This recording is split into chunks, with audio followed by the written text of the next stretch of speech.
அனைவருக்கும் வணக்கம். இந்த விஜயலட்சுமி வழக்குல உச்சநீதிமன்றம் தீர்ப்பு கொடுத்து இடைக்கால தடையை விதிச்சதுக்கு அப்புறம் ஒரு குரூப்பை என்ன பண்றது ஏது பண்றதுன்னு தெரியாம கடந்து எதையோ அறுத்துவிட்ட பண்ணி மாதிரி துடிச்சுக்கிட்டு இருக்கிறாங்க. அவங்க பல ப்ரிப்பேர் பண்ணி வச்சிருந்திருப்பாங்க போல. இந்த உச்சநீதிமன்றத்துல எப்படியும் அண்ணன் சீமான் அவர்களுக்கு எதிரான தீர்ப்பு வரும் அப்படின்னு சொல்லிட்டு எதையோ ப்ரிப்பேர் பண்ணி வச்சுக்கிட்டு விஜயலட்சுமியை அழைச்சிட்டு வந்து இங்க வீடியோ போன வருஷம் போட்ட மாதிரியே எதையாவது பண்ணிக்கிட்டு சுத்திக்கிட்டு இருக்கலான்னு ஒரு பெரும் கனவோட எதிர்பார்ப்போட இருந்தது ஒரு கூட்டம். இதன் மூலமா நிறைய பணம் கிடைக்கும். போன வருஷத்தை 2023-24 ஓட்டியாச்சு. அந்த பணத்தை வச்சு பணம் தீர்ந்து போன காரணத்தினால இப்ப மறுபடியும் ஒரு குறிப்பிட்ட அமௌண்ட்டை பெற்றுக்கிட்டு 2025 சர்வே பண்ணலாம் அப்படின்னு நினைச்சுக்கிட்டு ஒரு பெரும் கனவோட இருந்தாங்க. அந்த பெரும் கனவில் உச்சநீதிமன்றம் இந்த இடைக்கால தடையை போட்டு மண்ணள்ளி போட்டுருச்சு. இப்ப என்ன பண்றது ஏது பண்றதுன்னு தெரியாம முழிச்சுக்கிட்டு இருக்கிறாங்க. இந்த விஜயலட்சுமி வேற இதுதான் என்னோட கடைசி வீடியோன்னு சொல்லி எதுவும் கேஸ்லாம் ஃபர்தரா எதுவும் கொடுக்க வேணாம்னு சொல்லிட்டோமா, அவ்வளவுதான் இதுதான் என்னோட கடைசி வீடியோ அப்படின்ட்டு போயிடுச்சு. உடனே என்ன பண்றாங்கன்னா, இந்த வீரலட்சுமி என்கிற ஆனந்தி நாயுடு இருக்காங்கல்ல, தெலுங்கரை பத்தி தப்பா பேசினா உடனடியாக கஸ்தூரியை கைது செய்ய வேண்டும் என்று பத்திரிகையாளர் சந்திப்புலாம் நடத்துவாங்கல்ல. தெலுங்கரை பத்தி தப்பா பேசினா மட்டும் அப்படியே பொத்துக்கிட்டு வந்துடும். தமிழர்களுக்கு ஏதாவது ஒண்ணுன்னா அதெல்லாம் வராது, பொத்துக்கிட்டு வராது. நாங்கெல்லாம் ஒத்துமையா இருக்கோம், கஸ்தூரியை உடனடியா கைது செய்யுங்க அப்படின்னு சொல்லிட்டு தெலுங்கர்களை பத்தி இப்படி பேசிட்டாங்களே அப்படின்னு சொல்லிட்டு கொந்தளிச்சுட்டு வருவாங்க இல்லையா ஆனந்தி நாயுடு அவர்கள். அவங்க ஒரு வீடியோ போடுறாங்க. அந்த வீடியோவை எனக்கு அவங்களே போயிட்டாங்க, நீங்க எதுக்கு திரும்ப வரணுங்கிறீங்க? திரும்ப வர்றதுனால உங்களுக்கு என்ன இது? உங்களுக்கு இத்தனை நாளா உதவி பண்ண எங்களெல்லாம் பார்த்து நீங்க எங்களுக்கு எல்லாம் வருத்தம் தெரிவிச்சு வீடியோ போடணும் அப்படிங்கிறீங்க. என்ன எனக்கு அவங்க பேசுறதே பார்த்தா வழக்கே வேணாம் நானே போறேன்ட்டு விஜயலட்சுமியே போயிட்டாங்க. உங்களுக்கு என்னப்பா பிரச்சனை? அந்த வீரலட்சுமி பேசின வீடியோவை போட்டு விடுறேன், பார்த்துட்டு வந்துருங்களேன். உங்களுக்கு உண்மையா நீங்க பாதிக்கப்பட்டிருக்கேன், உங்களுக்கு நான் நீதியை பெற்றுக் கொடுக்கணும், நான் சரிக்கா நான் உங்களுக்கு உதவி செய்யறேன் அப்படின்னு நான் சொன்னேன். சொல்லிட்டு நான் இப்போ சுப்ரீம் கோர்ட்ல உங்களுக்கு கேவிட் பெட்டிஷன் போடுறதுக்கு நான் லாயர்ஸ் எல்லாம் கன்சல்ட் பண்ணி அதுக்கான அரேஞ்ச்மெண்ட் பண்ணி வச்சிருக்கிறேன்.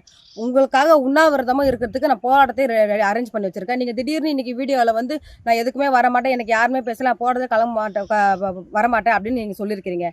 அதாவது விஜயலட்சுமிக்காக சுப்ரீம் கோர்ட்ல லாயர் அரேஞ்ச் பண்ற வேலையை நான் பார்த்துக்கிட்டு இருக்கேன். அது மட்டும் இல்ல, வள்ளுவர் கோட்டத்துல உங்களுக்காக நான் உண்ணாவிரதம் இருக்கிறதுக்கும் திட்டம் போட்டுட்டு இருக்கேன். இந்த நேரத்துல நீங்க போய் இப்படி சொல்லிட்டீங்களே, நான் எதுக்கும் வரமாட்டேன் இப்படி இப்படின்னு சொல்லிட்டீங்களே, நாங்க எவ்வளவோ எதிர்பார்த்துக்கிட்டு இருந்தோமே, நாங்க என்னென்னமோ நினைச்சுக்கிட்டு இருந்தோம், திடீர்னு இப்படி சொல்லிட்டீங்களே அப்படின்னு சொல்லி ஒரே வருத்தத்துல இருக்காங்க, ரொம்ப வருத்தத்துல இருக்கிறாங்க. என்ன கேட்குறேன்னா, உங்களுக்கு என்ன வேணுன்றதை நீங்க ஓப்பனா நீங்க கேட்கலாமே. நீங்க ஓப்பனா உங்களுக்கு என்ன வேணும்னு நீங்க சொல்லுங்க. அதை விட்டுட்டு உங்களுக்கு என்ன வேணும்னு கொஞ்சம் ஓப்பனா கேளுங்க, வெளிப்படையா கேளுங்க, என்ன வேணும் அப்படின்னு விஜயலட்சுமி கிட்ட வீரலட்சுமி கேட்கறாங்க. அவங்களுக்கு ரொம்பலாம் தேவையில்ல, மாசம் 30,000 கொடுத்து வச்சுக்க சொல்றாங்க.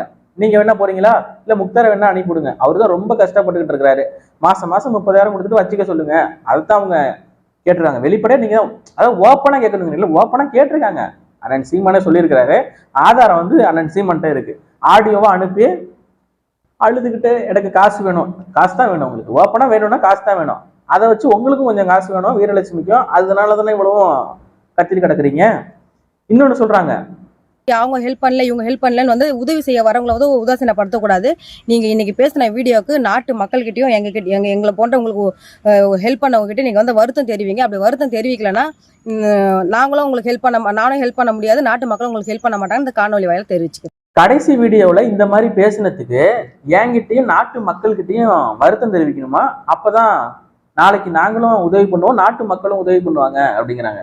நாட்டு மக்களுங்கிறீங்களே, எந்த நாட்டு மக்கள்? ஏதாவது செவ்வாய் கிரகத்துல வேற ஏதாவது நாடு வீடு வச்சிருக்கிறீங்களா? இல்ல கலைஞர் கருணாநிதி சொன்ன மாதிரி நாடாவை அவுத்து பத்தல் திராவிட நாடு தெரியும் அந்த அந்த நாட்டு மக்களா? அப்படிலாம் இங்க எந்த நாடும் இல்லை, எங்களுக்கு தெரிஞ்சு இல்லை. தமிழ்நாட்டு மக்கள் செருப்புகள்டே அடிப்பாங்க விஜயலட்சுமி. எந்த என்னைக்கும் விஜயலட்சுமிக்கு இந்த நாட்டு மக்கள், அதாவது தமிழ்நாட்டு மக்கள் ஒரு நாளும் ஆதரவு கொடுக்க மாட்டாங்க. விஜயலட்சுமியோட பொழப்பே இதுதான், கேடுகட்ட கேவலமான ஒரு பாலியல் தொழிலாளி அப்படிங்கிறத மக்கள் புரிஞ்சுக்கிட்டாங்க. தொடர்ச்சியா பல நபர்கள் மீது குற்றச்சாட்டை வச்சுக்கிட்டு இப்படி வரக்கூடிய அந்த பெண்ணுக்கு நீதி கேட்டு போராடுறீங்களே, வெக்கமா இல்ல? இங்க ஒரு தமிழன் எழுந்து வரும்போது எழுச்சி விட்டு எழும்போது வயிறு எரியுது அவங்களுக்குலாம். அடுத்து முக்தாருக்கு வருவோம். முக்தாரு மாமா ஒரு பதிவு போட்டிருக்கிறாரு, என்னன்னா வந்துட்டேன்னு சொல்லு, திரும்பவும் விஜயலட்சுமியை கூட்டிட்டு வந்துட்டேன்னு சொல்லுன்னு ஒரு புகைப்படத்தை போட்டு விஜயலட்சுமியும் முக்தாரும் நெருக்கமா இருக்கிற மாதிரி, அதாவது ஒன்னா நின்று போட்டோ எடுத்து ஒரு புகைப்படத்தை போட்டு ஒரு பதிவை போட்டிருக்கிறாரு. வந்துட்டேன்னு சொல்லு, திரும்பவும் கூட்டிட்டு வந்துட்டேன்னு சொல்லு. திரும்பவும் கூட்டிட்டு வந்தீங்கன்னா புடுங்க போறீங்களா இல்ல வாயில ஏதாவது வருது? போன வாட்டி கூட்டிட்டு வந்து என்ன புடுங்குனீங்க? போன வாட்டி எந்த மயிரை புடுங்குனீங்க? இந்த வாட்டி எந்த மயிரை புடுங்கறதுக்காக கூட்டிட்டு வந்திருக்கிறேன்? அண்ணன் தான் தெளிவா சொல்றாரு சீமான் அண்ணன். எதுக்குடா யாரையோ கூட்டிட்டு வர? உங்க வீட்டுல ஏதாவது அழகிகள் இருந்தா அழைச்சிட்டு வாங்க, அப்ஜெக்ஷன் இல்லாம ஆமான்னு ஒத்துக்கிறேங்கிறாரு. கூட்டிட்டு வர வேண்டியதானே? போய் கூட்டிட்டு வாப்பா. எங்களுக்கு விஜயலட்சுமி வேண்டாம், இனிமே வேற ஏதாவது தனலட்சுமி தானியலட்சுமி ஏதாவது கூட்டிட்டு வாங்க, இல்ல உங்க வீட்டுல ஏதாவது இருந்துச்சுன்னா கூட்டிட்டு வாங்க. அதுதான் அண்ணன் சீமான் அவர்கள் சொல்றாரு. வலிக்குதா, எரியுதா வயிறு? இவனை எப்படியாவது இவன் மேல ஏதாவது புகார் கொடுத்து உள்ள தள்ளணும்னு நினைக்கிறீங்களா? போய் ஏதாவது ஸ்டேஷன்ல இவன் மேல போட்டு ஒரே நேட்டில் தூக்கிடலான்னு தோணுதா? தோணும். அப்படிதான் பேசுவேன். இன்னும் எத்தனை வருஷத்துக்கு நீங்க இந்த அதிகார திமிர்ல இருந்துருவீங்க? 2026 திமுக வெற்றி பெறும் நினைக்கிறீங்களா? 2026 பின்னால் வேறு ஒரு கட்சி ஆட்சிக்கு வரும். நாம் தமிழர் கட்சி வளர்ச்சி பாதையை நோக்கி போகும், பல தொகுதிகளில் வெற்றி பெறும், சட்டமன்றத்துக்குள்ள எங்களுடைய குரல் ஒலிக்கும். நாங்க அன்னைக்கு இருப்போம். அப்ப இந்த பேச்சுக்கெல்லாம் பதில் சொல்லிதான் நீங்க. முக்தாராக இருந்தாலும் சரி, தமிழா பாண்டியனாக இருந்தாலும் சரி, யூடியூப் இருக்கே அதர்ம மனோஜ், திராவிடர் பெரியார் கலக்கமா சீமானா நாங்க ஓட விரட்டுவோம் அப்படிங்கிறான். செருப்பெடுத்து வச்சுக்கோ. ஏன்னா 4 பேர் கருப்பு சட்டையை போட்டுக்கிட்டு நீங்க சீமான ஓட விரட்டிடுவீங்களா? அந்த அளவுக்கு திமிரு உங்களுக்கு எல்லாம். ஒரு தமிழன் வந்து வளர்ந்து வர்றதை பார்த்து அந்த அளவுக்கு உங்களுக்கு இருக்கு அதிகார திமிரு. இப்போ தமிழர்களை இவர்கள் மதிக்க மாட்டார்கள் என்பதற்கு எடுத்துக்காட்டு என்ன தெரியுமா? அண்ணன் சீமான் அவர்கள் இருக்காரு. நம்மளை பார்த்து தம்பி இவங்களை விமர்சிக்காதீங்க அப்படின்னு சொல்லி ஒரு கட்டளை போட்டுட்டா நம்ம விமர்சிக்க மாட்டோம். அதுக்கு மேல அவங்கள நம்ம விமர்சிக்க மாட்டோம். ஆனா அண்ணன் திருமா அவர்கள் சீமான் அவர்களை இந்த தனிப்பட்ட விஷயத்துல யாரும் தான் தோன்றித்தனமாக பேசாதீங்கன்னு வீடியோ போட்டாரு யூடியூப்ல. சீமான் விஷயத்துல யாரும் தான் தோன்றித்தனமாக பேசாதீங்க, விமர்சிக்காதீங்க அப்படிங்கிற நோக்கத்துலதான் அந்த கருத்தை பதிவு பண்ணாரு. அப்படி சொல்லியுமே அண்ணன் திருமாவை பின்பற்றக்கூடிய, அண்ணன் திருமாவை பெரிதும் நேசிக்கக்கூடிய அக்கா சுந்தரவல்லி அப்ப விமர்சிக்கிறாங்க அண்ணன் சீமானை பத்தி. இந்த விஷயத்துல தான் தோன்றித்தனமா விமர்சிக்கிறாங்க, வன்னியரசு விமர்சிக்கிறாரு. அப்ப அண்ணன் திருமாவை நீங்க மதிக்கலையா? நீ என்னடா சொல்றது, நான் என்ன கேட்கறது அப்படிங்கிற திமிர்ல அண்ணன் திருமா சொல்லியும் இந்த விஷயத்துல தான் தோன்றித்தனமா நீங்க பேசுறீங்க. அப்படின்னா அண்ணன் திருமாவை இந்த திராவிடர் பெரியார் கழகம் டாக்டர் சுந்தரவல்லி யாரும் துளியும் மதிக்கவில்லை என்பது இதுல இருந்து தெரியுதா இல்லையா?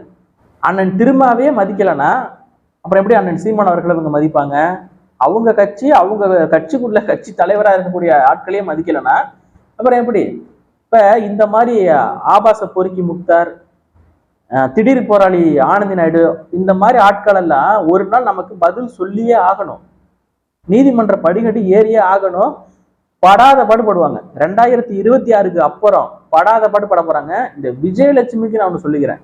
உங்களை வச்சு பயன்படுத்திக்கிட்டவங்க எல்லாம் கடைசி நேரத்துல உங்களை கழட்டி விட்டுருவாங்க. உங்களை ஏதாவது செஞ்சுட்டு கூட அண்ணன் சீமான் மேல பழிய போடுறதுக்கான வாய்ப்பு இருக்கு. எச்சரிக்கையா இருங்க.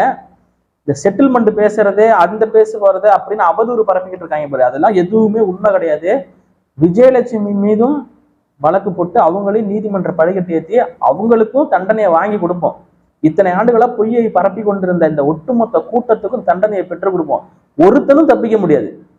இத்தனை நாளா 2016 இருந்து நாம் தமிழர் கட்சி இன்னைக்கு வரைக்கும் அதிகாரத்துல இல்லாம ஒரு கட்சியா தான் இருக்கு. ஆனா இனிமே அது இருக்காது. 2026 நம்ம அதிகார பாதையை நோக்கி போயிட்டு இருக்கிறோம். நம்ம அதிகாரத்தை அடைகிறோமோ இல்லையோ, சட்டமன்றத்துக்குள்ள நம்ம குரல் ஒலிக்கும். 2026 சட்டமன்ற தேர்தல் முடிந்தவுடன் சட்டமன்றத்துக்குள்ள நாம் தமிழரின் குரலாக பல குரல் ஒலிக்க போகிறது. நாம் தமிழர் மிகப்பெரிய வளர்ச்சி அடைந்து விட்டது. இந்த ஒரு விஷயத்துல வலசரவாக்கத்துல நம்ம பார்த்தோம். கட்சிக்கு காலி, கூடாரம் காலின்னு சொன்னாங்க. காவல் நிலையத்துல எவ்வளவு கூட்டம், எவ்வளவு வரவேற்புன்னு நம்ம பார்த்தோம். பெரிய வளர்ச்சியை அடைஞ்சிருச்சு நாம் தமிழர் கட்சி. அதனாலதான் இவர்கள் இவ்வளவு பதட்டப்படுகிறார்கள். விமர்சனமும் அவதூறுகளும் அதிகமாயிருக்கு. ஆரம்ப கட்டத்துல இருந்து இருந்தது, இப்ப எவ்வளவு அதிகமாயிருக்குன்னா அந்த அளவுக்கு வளர்ந்துருக்குன்னு அர்த்தம்.